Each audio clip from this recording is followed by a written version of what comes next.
It's Wednesday. Wednesday today. No, I don't want to marry you again.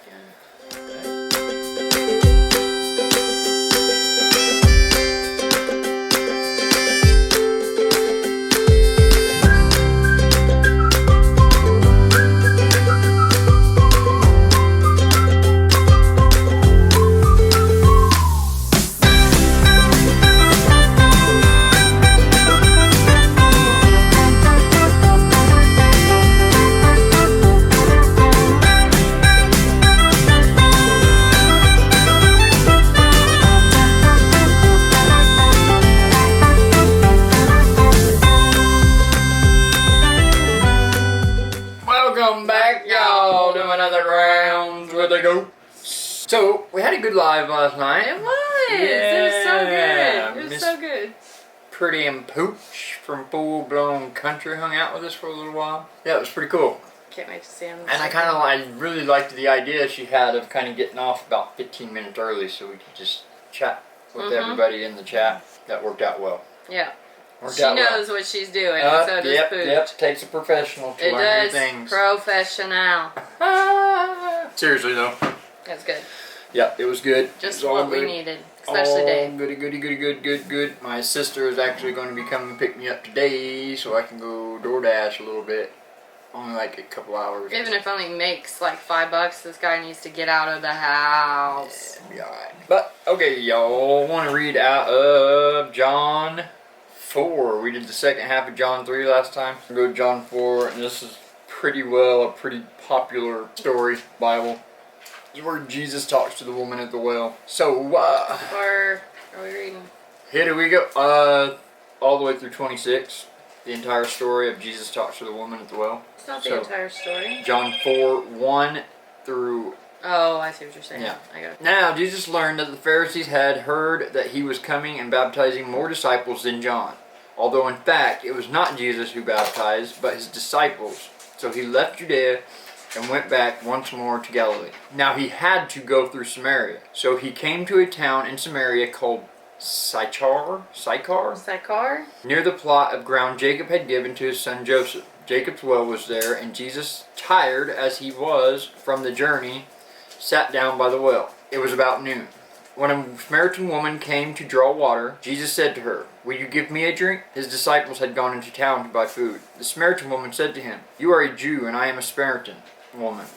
How can you ask me for a drink?" For Jews did not associate with Samaritans. Jesus answered her, "If you knew the gift of God and who it is that asks you for a drink, you would have asked him, and he would have given you living water." "Sir," the woman said, "you have nothing to draw with, and the well is deep. Where can you get this living water?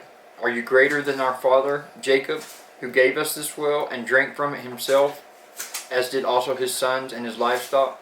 Jesus answered, "Everyone who drinks this water will be thirsty again. But whoever drinks the water I give them will never thirst. Indeed, the water I give them will become in them a spring of water welling up to eternal life." The woman said to him, "Sir, give me this water so that I won't get thirsty and have to keep coming here to draw water." He told her, "Go call your husband and come back." "I have no husband," she replied. Jesus said to her, "You are right when you say you have no husband. The fact is, you have had 5 husbands, and the man you are now with is not your husband. What you have just said is quite true."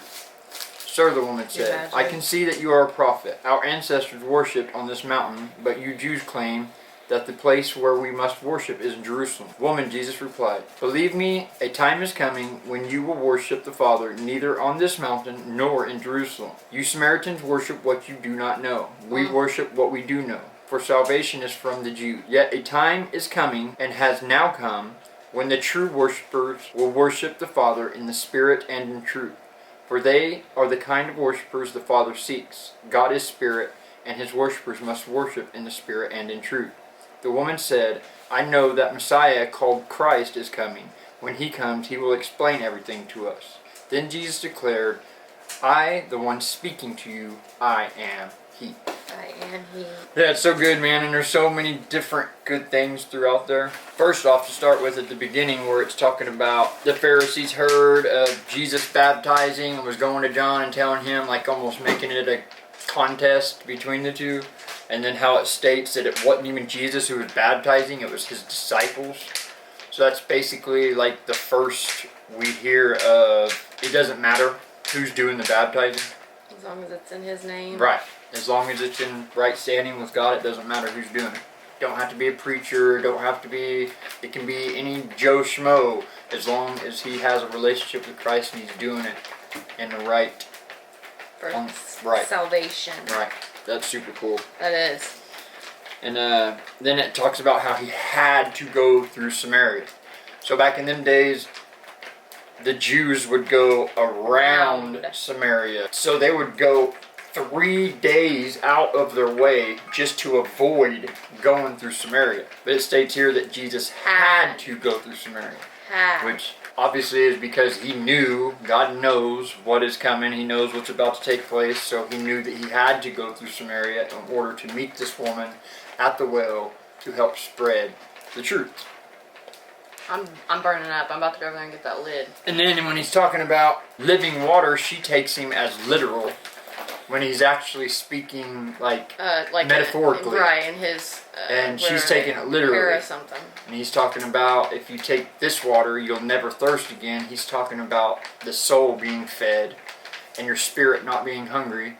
And that people that go to this water will always thirst again, which is metaphorically talking about things we go to in life that don't fill us up, but we keep returning to it to get that satisfaction from it.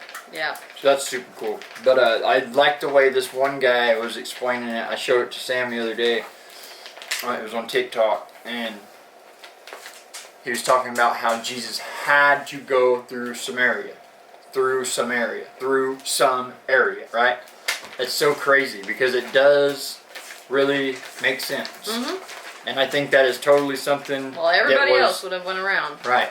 So Jesus has to go through some area in your life to adjust things and open your eyes to it and give you living water, right? Yep. And then nailed it.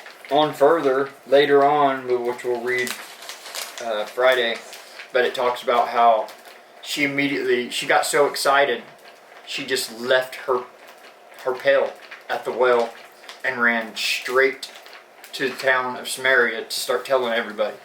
And the thing is nobody came to the well at noon.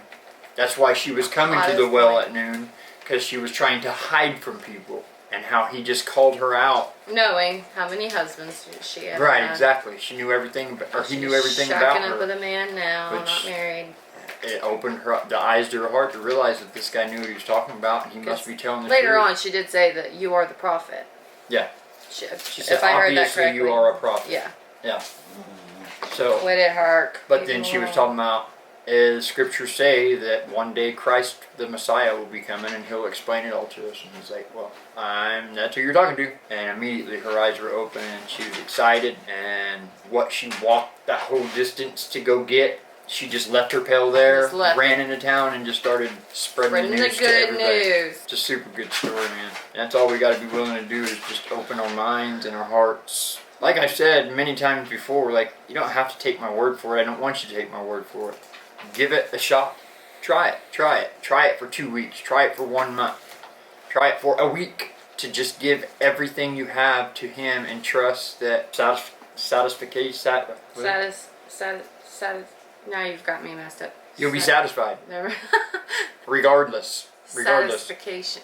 You've got me jacked up, bro. You won't have to turn to anything to help you feel like, okay, now today's going to be a good day after I smoke that hooter or whatever it is, right? Then it's not going to, it's a process too. It's like what we were talking about last night in our live. It's not just going to happen overnight. But I mean, really depending on you, how quickly it's going to happen. How much time are you going to put into it? How much time are you going to put into His Word? How much time are you going to spend in prayer to Him? It all really depends on you, but at the same time, everything's going to happen like James Hall was talking about last night. It's all on God's timing. It's not on your timing. Yep. Right?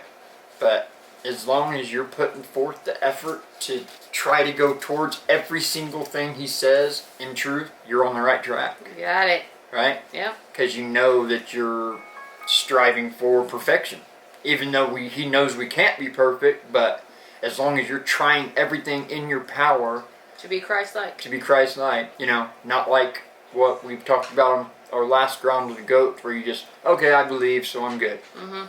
No, you have to pick up your cross every single day and Every put the single armor day. of God on you and Yeah. fight to be more like Christ Mhm. in order for Him to be able to work in you. Yep. And That's such good news. it is. It really It's the best is. news in the world. It's the best news ever. We literally are immortal. As crazy as that sounds, we truly are. If you have completely strived your entire life to be exactly like Christ and exactly how He said, it's not by works that we make it, and that's meaning just because you're a good person doesn't mean, right, that you've made it. Like, it's not by works, by just if I do this and do this today and I do this good deed. No, it's not how you're saved. You're saved through faith that the words He's saying and the way He's telling you to walk is true and right. Mhm. And I always understood it that Jesus came to change the law. No, He didn't come to change the law. The commandments and all of that are all still the same. He came to give us an escape, to not have to go to one specific place or person to talk to God. He gave us that road to where each and every one of us can talk to God and have a relationship with God wherever we sit, wherever we stand. It doesn't matter. Doesn't matter. That was His purpose. He shed His blood because He knew we couldn't obtain perfection, but He expects us to thrive to obtain that perfection. That's what it's about. Are you pushing every day to be more like Christ in exactly what He's asking and telling you to do? That's it. And if not, He's okay with that. It's power free will. You do you. He'll still be there waiting on you. When the day comes that you've had enough and you don't know where else to turn, which is inevitable in anybody's life, especially in any kind of addiction or just about anything that you're feeding yourself over and over and over, because you always get thirsty again, no matter what. Tis true. Tis true. Now, I gotta brush my teeth. great news, man. Absolute great news. What? What? It's good stuff. Get out Love of you guys. here. Thank you for hanging out with us once again. And I hope you all got something out of this. And Keep Dave in your prayers.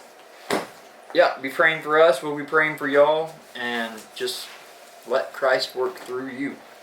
And strive every day to be like Him. And trust every single word He has to say. Trust the process. Because it's truth. The only truth that will not make you thirsty no more. You won't have to run to whatever it is you run into every day to make yourself feel good. Alright guys, we love y'all. Again, thanks for hanging out. If you haven't already, like, comment, subscribe, share, all that good stuff. Y'all know what to do. Till next time, catch you on the next Love you, bye. Yesterday, there was sun and there was rain, beauty in the mundane. And as the light startled our eyes, we let go of disguise.